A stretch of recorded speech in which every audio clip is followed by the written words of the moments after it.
এখানে সিগারেটের দাম বৃদ্ধি হওয়ার মানে গাঁজার দাম কম, তাহলে আপনি সিগারেট কিনবে না গাঁজা কিনবে? তো এখানে মাদকের যে প্রচলনটা বৃদ্ধি করার পূর্ব নমুনা হইলো এই গাঁজা সিগারেটের দাম বৃদ্ধি করা। এখানে প্রতি পিস সিগারেটে 2 টাকা বাড়ছে, সরকার কয় টাকা ব্যাট বাড়াইছে এটার উপরে? দেখেন এই পণ্যের উপরে যে ব্যাট বসানো হয়েছে সাধারণ মানুষের কিন্তু উপকারী হয়েছে। কারণ সাধারণ মানুষের কি ধরনের উপকার হয়েছে কোন? আমাদের উপরে এই দেশটা তৈরি হওয়ার পরে তো ব্যাটই বসাইতেছে, কিন্তু এই ব্যাট যে জিনিসটা নিয়ে যে কি করে এটা কিন্তু আজ পর্যন্ত আপনারা জিজ্ঞান নাই। এই যে পণ্যের উপরে ব্যাট বসায়, আমরা কিন্তু ব্যাট দিয়ে কিনি, কিন্তু এই ব্যাটের টাকাটা কোথায় যায় এটা কিন্তু আজ পর্যন্ত আমরা কেউ জানি না। এই যে আপনারা এখন বলেন 115 উপরে ব্যাট বসাইছে, তাহলে অবশ্যই এনে ব্যাটের একটা বড় মাপের অর্থ সঞ্চিত হবে। তাহলে টিসিবির বন্ধনটা বন্ধ হয়েছে কেন? আমাকে কি নতুন করে একটা রেশন কার্ড দেওয়া হয়েছে? সিগারেটের দোকানে গেলে তো আমার কাছ থেকে ওই ব্যাটটা বাদ দিতেছে না। তাহলে বুঝেন এটা একটা পরিকল্পনা গরিবদের শোষণ করা। আর এই শোষণের আওতায় আনা হয়েছে প্রথমে রিক্সা চালকদের, যে এদের একতা নাই, এদের বলার কোনো লোক নাই, যার জন্য এদের উপরে প্রথম দেওয়া হয়েছে। তার সবচেয়ে বেশি গুরুত্বপূর্ণ যে জিনিসগুলো আমরা ব্যবহার করি ওটির উপরে এই ব্যাটটা বেশি বসেছে। আপনি দেখেন আমাদের সংসার চালানোর প্রথম কষ্টটা হইলো যানজট। এই যানজটের কারণে আমরা কোনো পরিকল্পনায় মিল করতে পারতাছি। যে আমি এখান থেকে একটা 20 টাকার ভাড়া নিলাম, এখানে 5 মিনিট লাগার কথা 25 মিনিট লেগে গেল। তা আমাদের তো টাইমিং কাজ, আমরা যদি সময়ের কাজ সময়ে করতে না পারি তাহলে আমাদের অসুবিধা।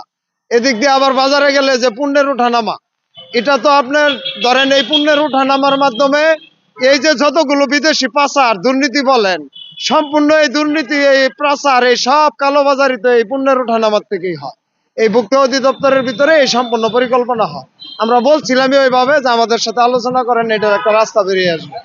আমি সিগারেটের ধরেন আমি খাওয়া বাদ দিলাম, একজন খাওয়া বাদ দিলে যদি এটার দাম বৃদ্ধি কমে যায় তাহলে আমি বাদ দিব, কিন্তু ঘটনা হলে এটা খাওয়া বাদ দিলে তো এটা নিরসন হবে না।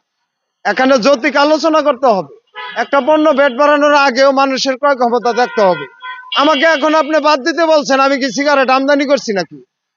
আপনি আমাকে বাদ দিতে বলছেন, আমদানিকারক কেন বাদ দিতে বলেন? এখানে দাম বৃদ্ধি করার তো কোনো প্রয়োজন নাই।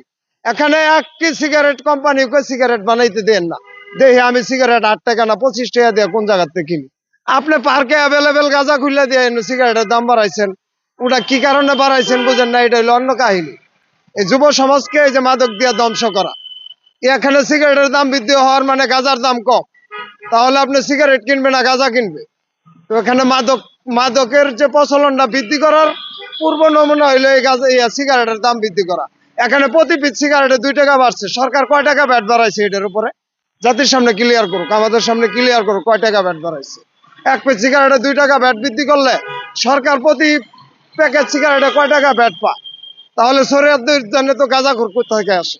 এগুলো কইতে গেলে তো আমার উপরে লাগবে হইলো উল্টা পাল্টা কথা, বুঝেন নাই? আমাদের তো বাজেট হলো জাতীয় সংসদে যে বাজেট হয় ওইটার উপরে আমরা ব্যয় করি, কারণ আমাদের নিজস্ব কোনো বাজেট নাই। আমাদের বাজেট সংসদে উদ্ভাবন করা হয়। এই যে এবারও একটা বাজেট হবে হয়তো 8 লাখের উপরও হবে। তো আমরা যে সিগারেট খাই এটা 8 টাকা অলরেডি হয়ে গেছে। আপনি দেখেন যে আমাদের বাজেটের মাত্রা সংসদের ওই বাজেটের মাত্রা আর আমাদের বাজেটের মাত্রাটা মিল হয়েছে কিনা।